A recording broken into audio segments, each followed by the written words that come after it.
Bonjour, alors cette vidéo fait suite à la vidéo qui parle du déni, puisque je viens de la visionner pour voir si j'avais bien expliqué les choses, bien transmis les choses.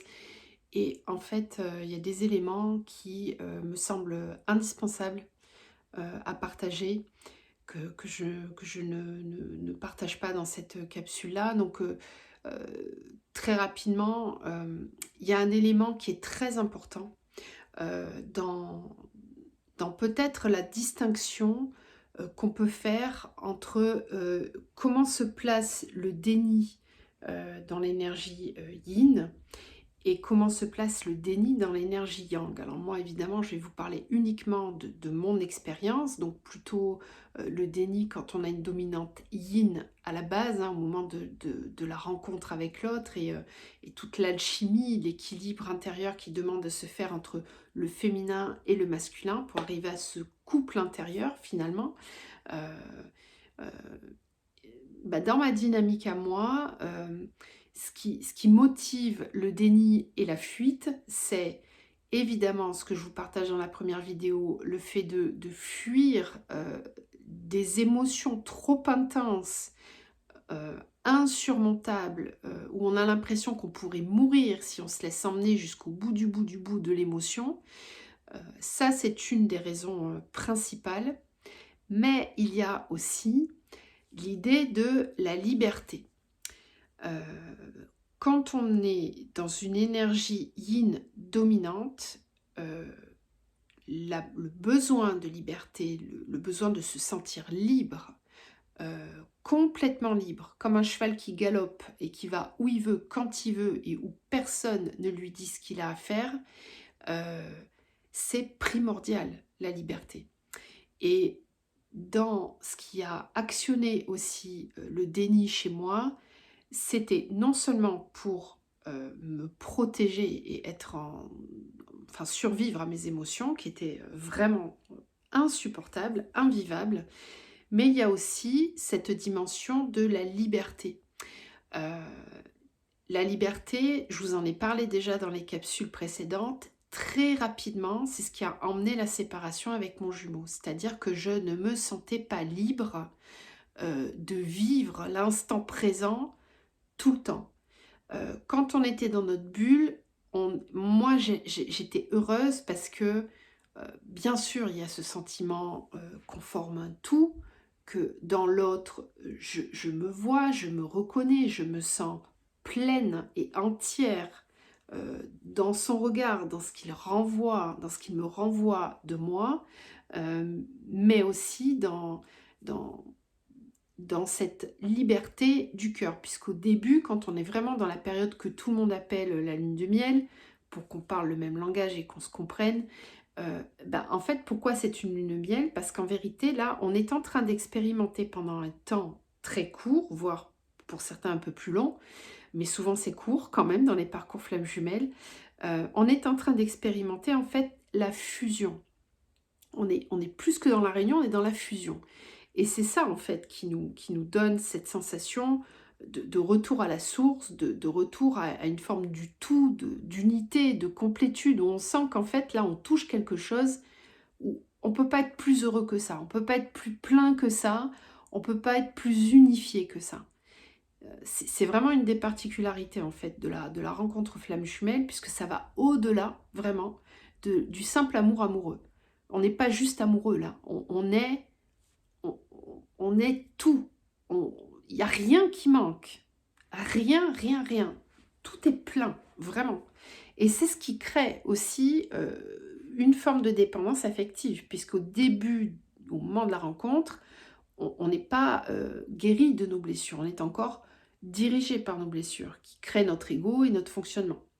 Euh, donc, cette sensation de liberté qu'on ressent ensemble à deux, moi, dans mon fonctionnement yin, au moment où je le rencontre, ça me permet de me rendre compte que finalement, moi qui me sentais libre et qui me croyais libre dans ma vie, en fait, je ne le suis pas. Je suis dans une cage dorée, je suis dans un fonctionnement là de vie qui n'est pas moi. ça met déjà ça en lumière. Et, et comme la liberté est quelque chose de primordial pour moi depuis très longtemps, parce que voilà, mes blessures d'enfance ont fait que j'ai développé cette force de vie, cet élan sauvage de vie, de faire ce que je veux quand je veux, de personne m'enchaîne, personne. Si je suis enchaînée, c'est moi qui crée mes propres chaînes, mais personne va me mettre des chaînes. Euh, Ça, c'est très présent depuis le début, depuis très longtemps, avant même la rencontre, avant tout ça. Et si je décide de rester mariée 20 ans, c'est parce que moi, je décide. C'est pas lui qui m'enchaîne, c'est moi qui ai décidé de m'enchaîner toute seule. Il n'y a personne qui m'enchaîne. Ça n'existe pas dans ma vie, ça. Et, euh, et donc, cette sensation de liberté, comme elle est exacerbée, puisqu'elle me ramène dans le tout, dans les moments où on est dans notre bulle, lui et moi, dès qu'on sort de la bulle, c'est comme si ça mettait en relief ma vie telle qu'elle est vraiment. Et c'est pour ça que ça dure pas longtemps pour moi, la relation avec mon jumeau, parce que très rapidement, je me rends compte de tous les endroits de ma vie où je suis pas libre en fait.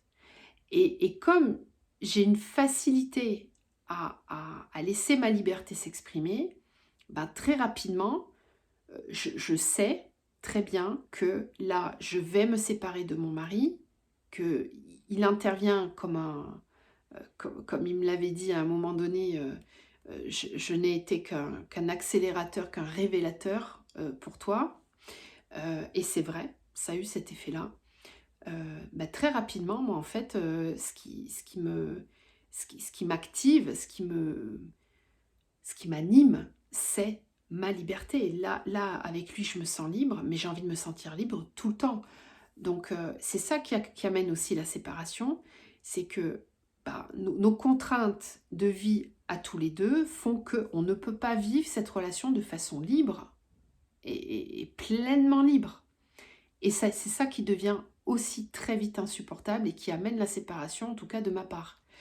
Et c'est pour ça que d'un côté, je n'ai aucun regret sur le moment, quand elle est actée, cette séparation, mais en même temps, la déchirure, parce que ça me ramène à la blessure de séparation, originelle de la source. Cette déchirure-là, je ne veux pas la vivre, je sens qu'elle est là et c'est insupportable. Mais dans mon fonctionnement yin et dans ma liberté, c'est plus fort que moi, j'y vais quand même. Et donc, qu'est-ce qui se passe dans le déni ensuite? C'est que le déni, c'est à la fois pour ne surtout pas ressentir trop fort cette blessure de séparation, finalement, cette non-liberté, ce non-tout, cette dualité, cette séparation, c'est à la fois pour ça, mais c'est aussi dans tous les moments ensuite qui ont suivi où la vie a essayé de me réveiller, où en fait elle a commencé à vouloir me réveiller, euh, et que ça me ramenait à lui, que j'avais des synchronicités, des signes de dingue.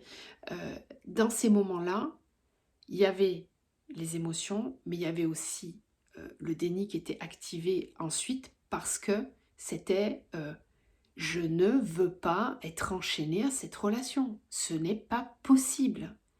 C'est terminé. Je suis libre, je fais ce que je veux. Je ne veux pas que la vie me ramène constamment à lui. Ce n'est pas possible. Et c'est pour ça que le déni, il reste longtemps, parce que quand la vie m'éveille au lien flamme jumelle, des mots que je n'avais jamais entendus de ma vie, hein, évidemment, comme beaucoup d'entre nous, de toute façon. J'avais jamais entendu parler de ces liens-là, j'avais entendu parler des âmes sœurs, ça c'est des mots qu'on entend très souvent, mais en même temps je savais même pas ce que c'était. Je me disais âme sœur, c'est quand on est amoureux et que ça se passe bien et que c'est fluide et que c'est évident. Voilà.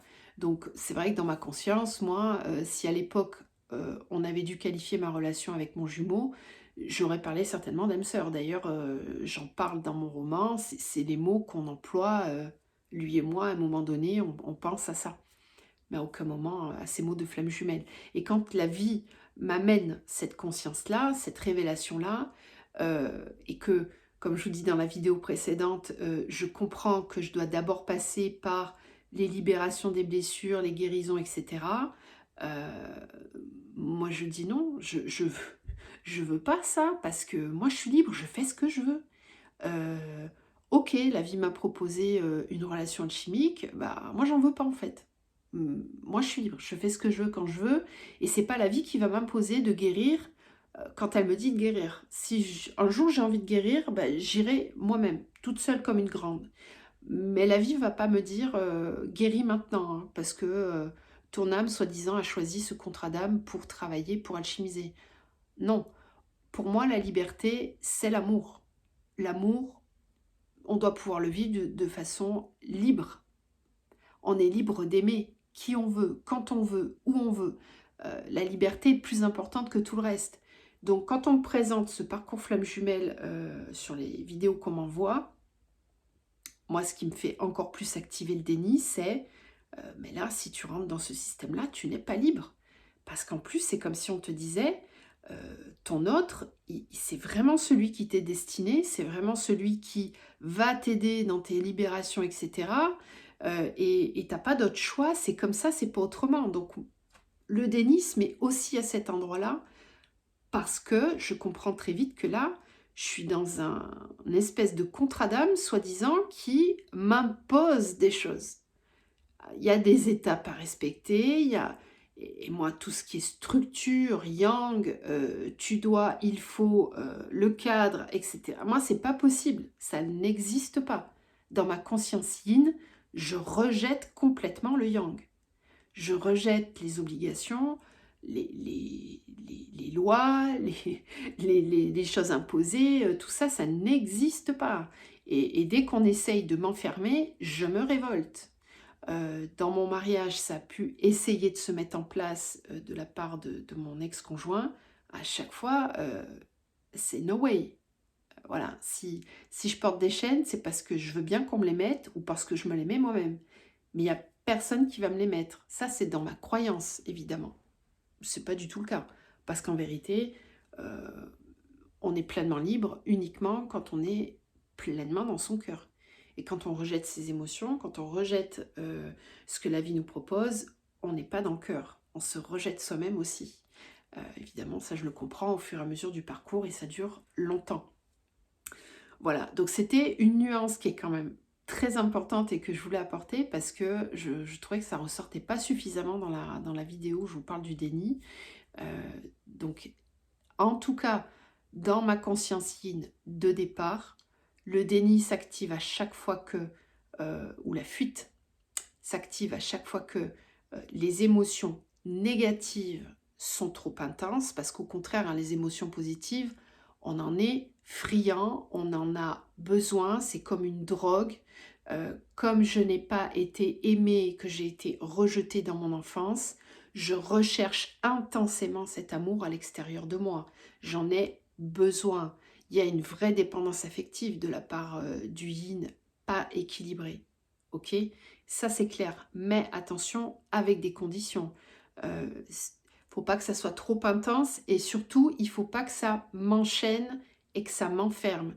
Donc, si on a quelqu'un qui vient nous aimer trop fort, qui veut nous posséder, nous enfermer dans cet amour, ça n'est pas possible non plus.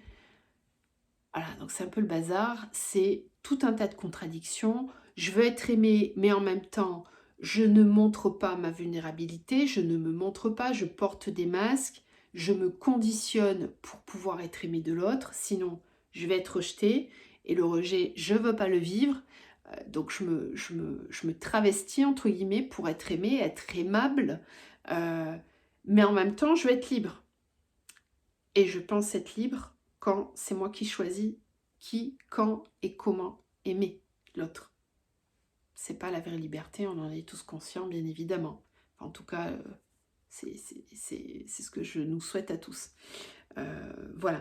Donc le déni et la fuite, elle est activée aussi par rapport à la liberté. Et c'est ce qui amène, en tout cas dans mon parcours, c'est ce qui m'a amené, malgré moi, à matérialiser cette séparation.